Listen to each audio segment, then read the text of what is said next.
What's up mga sir, mga ma'am, mga bro, mga sis. Andito kami ngayon sa Central Culinary Capital of the Philippines, Pampanga.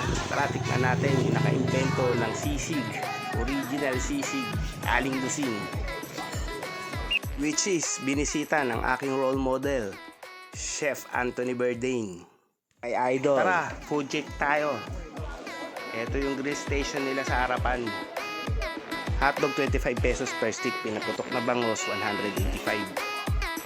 Inihaw na hito 150 pesos, inihaw na tilapia 150 pesos, saladang talong 100 pesos, isaw ng manok 20 pesos per stick. At ito na nga ang very famous na original sisig.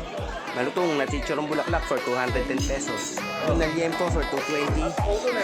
Sarap na yung saladang pako for 100 pesos. Isalag intay for 120 pesos. Masarap na tokwat baboy for 210 pesos. Malambot at walang unwanted taste na pusit for 185 pesos. The famous sisig, simpleng masarap, hindi greasy for 250 pesos. Tara, kain na tayo! Sobrang dami naming na-order na sisig. Babaunin na lang namin yan sa Boracay Resort Pulutan. See you in my next vlog. Thank you!